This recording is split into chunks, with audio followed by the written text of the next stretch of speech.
دنیا کی سب سے قیمتی دولت وہ ایمان ہے۔ ساری دولتیں اگر لٹ جائیں، چھن جائیں تو اس سے اتنا نقصان نہیں ہوتا جتنا کہ ایمان کے چھن جانے سے نقصان ہوتا ہے۔ کسی نعمت کا نقصان اتنا بڑا نقصان نہیں ہے جتنا بڑا نقصان ایمان کا نقصان ہے۔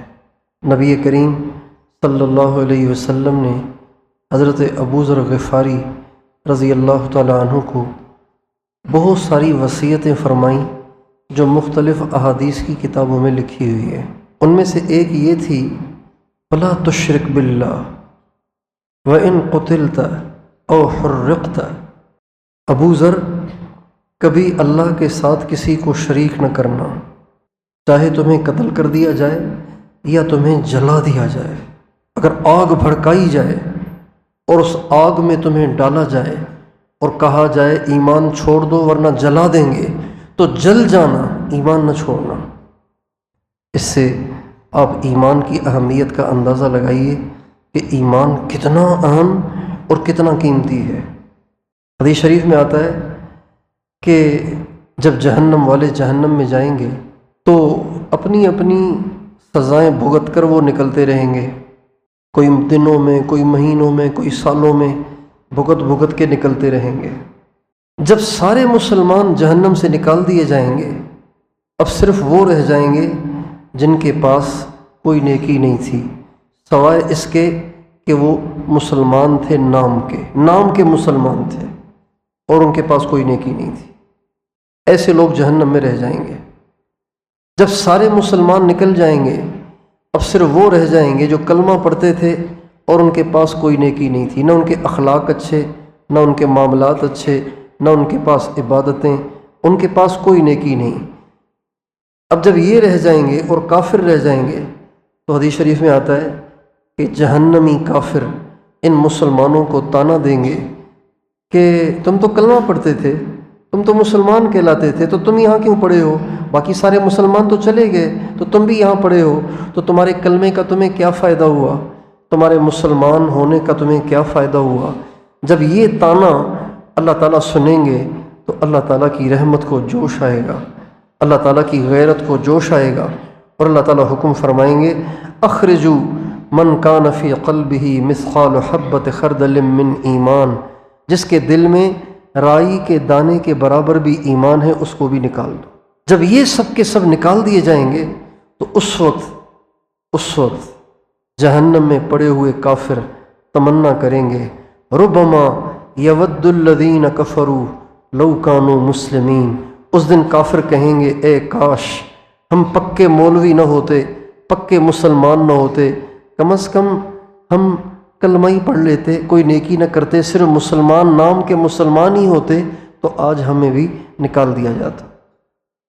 اور آپ علیہ السلام کا ارشاد ہے یہ جو سب سے آخر میں جہنم سے نکلے گا، سب سے آخر میں جہنم سے نکلے گا، اس کو بھی اللہ تعالیٰ جو جنت عطا فرمائیں گے وہ دنیا سے 10 گنا بڑی جنت ہوگی۔ دنیا سے مراد وہ ہاٹ نہیں، دنیا سے مراد کراچی نہیں، دنیا سے مراد پاکستان نہیں، دنیا سے مراد ایشیا نہیں، دنیا سے مراد 6 بر اعظم نہیں، دنیا سے مراد 7 زمینیں، 7 آسمان۔ اس پوری کائنات سے 10 گنا بڑی جنت ملے گی اس کو جس کے دل میں رائی کے دانے کے برابر ایمان ہوگا۔ اب اندازہ لگائیے ایمان کتنا قیمتی ہے۔ ہمارے نبی کا ارشاد ہے ان ادنی اہل الجنت منزلۃ لہ 72 زوجۃ و80,000 خادم۔ سب سے نچلے درجے کا جو جنتی ہوگا، جو جہنم سے سب سے آخر میں نکلے گا لیکن ہوگا مسلمان، جب وہ جنت میں جائے گا اللہ تعالیٰ اس کو 80,000 نوکر عطا فرمائیں گے۔ کتنے نوکر؟ ہمارے تو بادشاہ کے پاس 1000 نوکر بھی نہیں ہوتے، لیکن ادنا درجے کے جنتی کے پاس 80,000 نوکر ہوں گے، 72 اس کی بیویاں ہوں گی۔ ایمان اتنا قیمتی ہے، صرف مسلمان ہونا یہی بڑی بات ہے، صرف مسلمان ہونا یہی بڑی بات ہے، صرف مسلمان ہونا یہی بڑی بات ہے۔ جب چیز قیمتی ہو نا تو اس کی حفاظت زیادہ کی جاتی ہے، جب چیز معمولی ہو تو اس کو ایسے ہی ڈال دیتے ہیں، کسی نے اٹھا بھی لی تو کیا ہوگا۔ جن لوگوں کی چپلیں پرانی ہوتی ہیں، ٹوٹی ہوئی ہوتی ہیں، سادی سی ہوتی ہیں، تو وہ چپلیں باہر ہی چھوڑ دیتے ہیں، اور جو نئی باٹا کی چپل لے کے آتے ہیں، ایرو سافٹ کی چپل لے کے آتے ہیں، 1400 روپے، 1500 روپے، 2000 4000 کی چپل، تو وہ نماز کے لیے جب آتے ہیں تو چپل کو بھی ساتھ اندر لاتے ہیں، اس لیے کہ قیمتی ہے، لیکن رکھتے ہیں اس کو جوتوں کے ریک میں، جوتوں کے ریک میں۔ لیکن جو موبائل ہے وہ تو لاکھ کا ہے، 70,000 کا ہے، 80,000 کا ہے، 1.5 لاکھ 2 لاکھ کا بھی موبائل آ رہا ہے، 4 لاکھ کا بھی موبائل آ رہا ہے۔ موبائل کو جوتوں کے ریک میں نہیں رکھتے، موبائل کو اندر والی جیب میں رکھتے ہیں، کیونکہ قیمتی زیادہ ہے۔ ہم گھروں میں جھاڑو تو رکھتے ہیں دروازے کے پاس، دہلیز میں، وائپر بھی رکھتے ہیں دہلیز میں، لیکن کپڑے رکھتے ہیں الماری میں، اور پیسے رکھتے ہیں الماری کے بھی اندر بنی ہوئی تجوری لاکر میں۔ کیوں؟ اس لیے کہ پیسے زیادہ قیمتی ہیں، کپڑے اس کے بعد دوسرے نمبر پہ قیمتی ہیں، جھاڑو کی تو کوئی قیمت ہی نہیں، جھاڑو گم بھی ہو گیا تو ایک اور آ جائے گا۔ جب چیز قیمتی ہو تو اس کی حفاظت زیادہ ہوتی ہے۔ دنیا میں سب سے زیادہ قیمتی چیز ہمارا بٹوا نہیں، ہمارا موبائل نہیں، ہمارے کپڑے نہیں، ہماری پراپرٹیاں نہیں، ہماری جائیداد نہیں، سب سے زیادہ دنیا میں قیمتی کیا ہے؟ سب بتائیے۔ ایمان سب سے زیادہ قیمتی۔ اس لیے جتنے بھی انبیاء آئے، نوح علیہ السلام سے لے کر حضرت محمد صلی اللہ علیہ وسلم تک جتنے انبیاء آئے، ان سارے نبیوں نے اپنی امت کو دجال کے فتنے سے ڈرایا، اس لیے کہ وہ ایمان کا لٹیرا ہوگا، وہ ایمان کا ڈاکو ہوگا، وہ ایمان پہ ڈاکے ڈالے گا۔ کسی نبی نے اپنی امت کو قحط سالی سے نہیں ڈرایا، بھوک سے نہیں ڈرایا، مہنگائی سے نہیں ڈرایا، غربت سے نہیں ڈرایا۔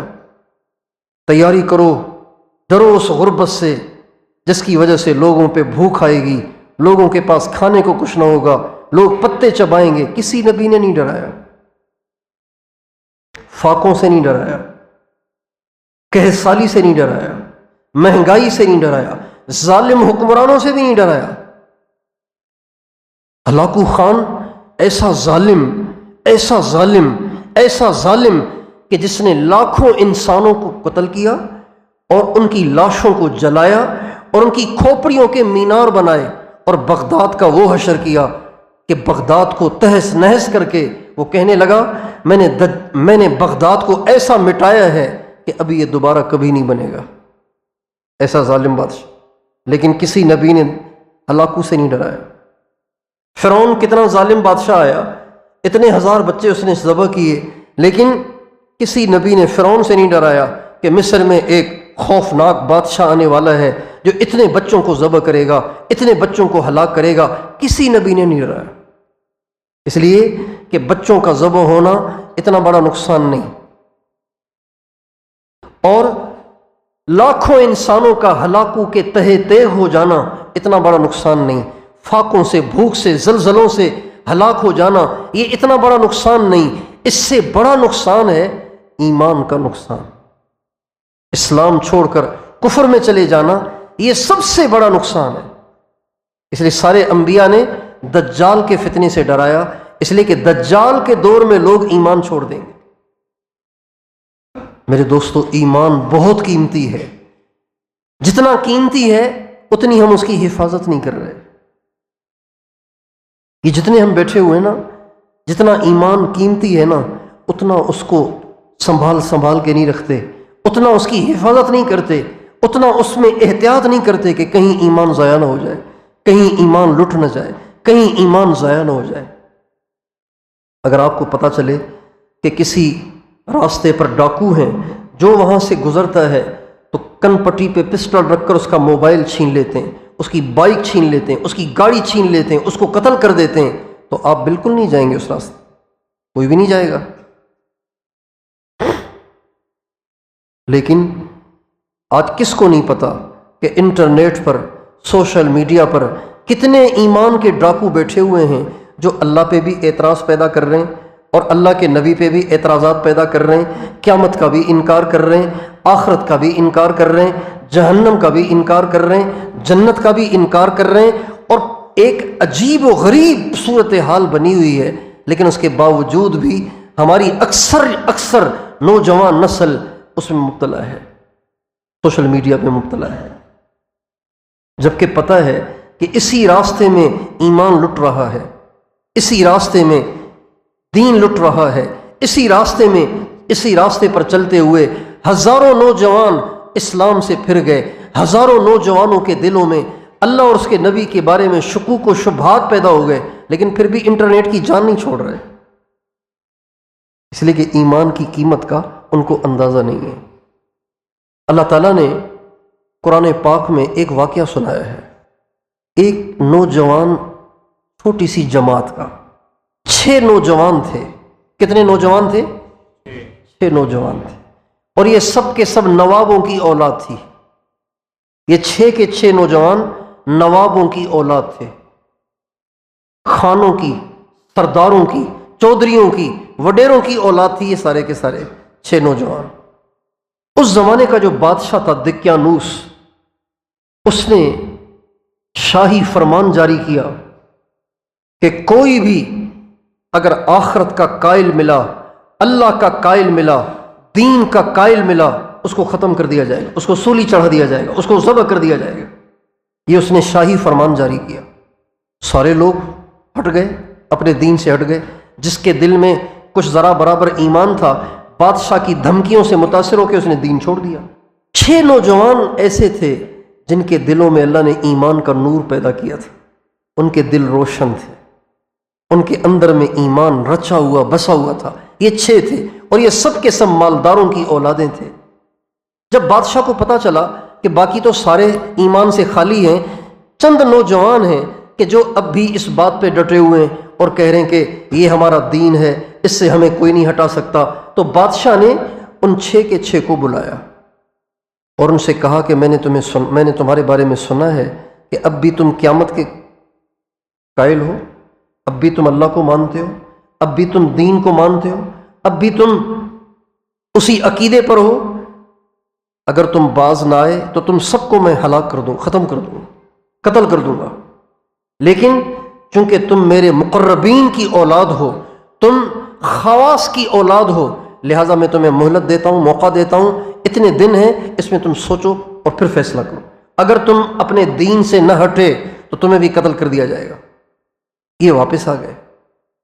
ان 6 نوجوانوں نے آپس میں بیٹھ کے مشورہ کیا کیا کرنا چاہیے، تو ان سب کی اتفاق رائے سے یہ طے ہوا کہ ایمان بچانا ضروری ہے، جان جائے تو چلی جائے، لیکن اگر ہم اپنے ایمان کو بچانا چاہتے ہیں تو پھر ہمیں اس بستی کو، اس ملک کو، اس علاقے کو، اس سلطنت کو چھوڑنا پڑے گا۔ چنانچہ انہوں نے فیصلہ کر لیا، اور راتوں رات اب یہ مالداروں کے بچے، انہوں نے اپنے ساتھ کوئی پیسوں کی بوریاں تو نہیں لی ہوں گی نا، اپنے ساتھ کوئی کپڑوں کے بکسے تو نہیں لیے ہوں گے، اپنے ساتھ گھروں کا فرنیچر تو نہیں لیا ہوگا، ملنگوں کی طرح کوئی چادر لے لی ہوگی، کوئی کپڑوں کا جوڑا لے لیا ہوگا، 2-4 پیسے لے لیے ہوں گے۔ حالانکہ نوابوں کی، خانوں کی، سرداروں کی اولادیں ہیں، تھوڑا سا سامان لے کے یہ سب کے سب، جیسے آج کل تبلیغ والے یہ لے کے نکلے، راتوں رات بستی سے نکل رہے تھے۔ جب بستی سے نکل رہے تھے تو بستی کے ایک کنارے پر ان کو ایک چرواہا ملا جو بکریاں چرا رہا تھا۔ اس نے کہا بھی کہاں جا رہے ہو رات کو چھپے چھپے؟ ان کا ایمان بچانے جا رہے ہیں، یہ ہمیں چھوڑ نہیں رہا، یہ ہمیں کفر پہ لانے کی کوشش کر رہا ہے، ہمیں اپنا ایمان پیارا ہے، ہم اپنی بستی چھوڑ رہے ہیں، ماں باپ کو چھوڑ رہے ہیں، رشتہ داروں کو چھوڑ رہے ہیں، اپنا علاقہ وطن چھوڑ رہے ہیں، اپنا دیش چھوڑ کے جا رہے ہیں، اپنا ایمان بچائیں گے۔ یہاں ہمیں رہنا قبول نہیں، اس لیے کہ یہاں ہمارے ایمان کو خطرہ ہے۔ چرواہے نے کہا یار پھر مجھے بھی ساتھ لے لو۔ ان کا آ جاؤ۔ یہ ہو گیا 7واں۔ اب کتنے ہو گئے؟ چرواہے نے بکریاں وہیں چھوڑ دیں۔ بھائی ایک بکری کتنی قیمتی ہوتی ہے؟ ساری بکریاں چھوڑ دیں چرواہے نے۔ جب یہ 7 ایمان کو بچانے کے لیے چل پڑے تو اس بکریوں کے ریوڑ کے ساتھ، چرواہے کے ساتھ ایک کتا بھی ہوتا ہے، کتا ہوتا ہے، وہ بکریوں کا پہرا دیتا ہے، بکریوں کی حفاظت کے طور پہ ساتھ ہوتا ہے۔ جب یہ ساتھ چل پڑے ایمان کو بچانے کے لیے تو خدا نے کتے کو ہدایت دی، وہ بھی ان کے ساتھ ہو لیا۔ اللہ تعالیٰ نے بڑے عجیب انداز سے ان نوجوانوں کا قرآن میں تذکرہ کیا ہے۔ اذ اول فتیۃ الی الکہف فقالوا ربنا آتنا من لدنک رحمۃ وہیئ لنا من امرنا رشدا۔ یاد کرو اس وقت کو جب ایک نوجوانوں کی جماعت نے اپنے ایمان کو بچانے کے لیے اپنا گھر بار چھوڑا، اپنا وطن چھوڑا۔ اب چونکہ رات کو نکلے تھے تو چلتے چلتے چلتے چلتے جب دن کی روشنی ظاہر ہونے لگی تو کہنے لگے دن کو تو سفر نہیں کرنا، کوئی دیکھ لے گا، شکایت پہنچ جائے گی، پکڑوا لیے جائیں گے اور ہلاک کر دیے جائیں گے، لہٰذا جب اندھیرا ہوتا تو وہ غار میں چلے جاتے۔ چلتے چلتے جب اندھیرا ختم ہونے لگا، روشنی ہونے لگی تو یہ غار میں گھس گئے۔ 7 آدمی، 8واں ان کا کتا، سبعۃ وثامنہم کلبہم، 7 آدمی، 8واں ان کا کتا، اور یہ جا کے اندر لیٹ گئے۔ اللہ تعالیٰ نے ان کی اس قربانی کو اتنا پسند کیا جن کے دلوں میں ایمان کی اہمیت تھی، جن کے دلوں میں ایمان کی قیمت تھی، جنہوں نے ایمان کو بچانے کے لیے اپنے گھر بار کی قربانی دی، ماں باپ کی قربانی دی، اہل و عیال کی قربانی دی، رشتہ داروں کی قربانی دی، سہولتوں کی اور اپنے گھر کی سرداری کی قربانی دی۔ اللہ پاک کو یہ نوجوان اتنے پسند آئے کہ اللہ تعالیٰ نے ان کے واقعے کو قرآن کا حصہ بنا دیا، قیامت تک دنیا پڑھتی رہے گی۔ قرآن پاک کی ایک سورت ہے، اس کا نام ہی ہے سورہ کہف۔ سورہ کہف، اللہ تعالیٰ کو وہ جگہ اتنی پسند آ گئی جہاں ان اللہ والوں نے آ کے ڈیرے ڈالے کہ اللہ پاک نے اس جگہ کے نام سے سورت بنا دی۔ ام حسبت ان اصحاب الکہف والرقیم کانوا من آیاتنا عجبا۔ کیا تم سمجھتے ہو کہ اصحاب کہف کا واقعہ عجیب ہے؟ لو سنو، ہم تمہیں سناتے ہیں کہ یہ اصحاب کہف کون تھے۔ جب کسی سے محبت ہوتی ہے نا، جب کسی سے محبت ہوتی ہے تو اس کے ساتھ رہنے والوں سے بھی محبت ہوتی ہے، اس کے متعلقین سے بھی محبت ہوتی ہے، اس کے کتے سے بھی محبت ہوتی ہے۔ مولانا روم رحمۃ اللہ علیہ فرماتے ہیں کہ مجنوں ایک دفعہ ایک گلی سے گزر رہا تھا، راستے میں کتے کو دیکھا تو اس کتے کو گود میں بٹھا کے اس کے پاؤں چومنے لگ گیا۔ پائے سگبو سید مجنوں خلق پر صد اینچ سود۔